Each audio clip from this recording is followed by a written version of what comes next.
दाखवलेली. आम्ही काय मॅड आहोत म्हणून तुम्हाला तिकडे दाखवतो. मी तुला 4 वेळा दाखवलेली, सगळी पूर्ण लाईन तुला दाखवलेली. ही अशी आहे, असा रस्ता आहे आणि या रस्त्यावर खड्डा पडलाय. तो खड्डा भरायचा, पाणी मारायचं. रोज पाणी मारलं.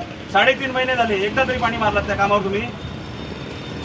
आता लावला, फोन केला, हे सांगू नको मला गोष्टी. सुरज पाटीलला जवळपास 2दा फोन लावला. तुला रोज फोन लावून सांगतो पाणी मार, पाणी मार.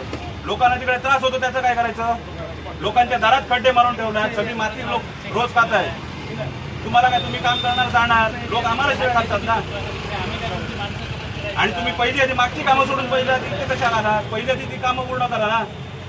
तुम्हाला रोज पाणी मारायला सांगितलेलं आहे ना. जिथे काम झालंय तिथे पाणी मारायचं, रस्त्याची लेवल करायची, हे तुम्हाला सांगितलेलं आहे ना.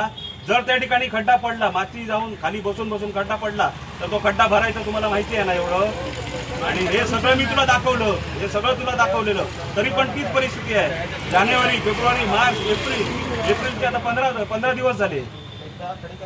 मग 3-3.5 महिने झाले ती कामं तशीच टाकताय तुम्ही आणि इकडे येताय. नाही, हे काम चालू करायला ना. पहिली ती कामं चालू करा, नंतर इकडचं करा. ते काम कंप्लीट करून द्यायचं आणि मग हे काम चालू करायचं. तुमच्या कामाला कोण अडवणार नाही, पण पहिली आधी मागची अडलेली कामं पूर्ण करा लोकांची. त्याशिवाय तुम्हाला इकडचं हे काम चालू करायला देणार नाही.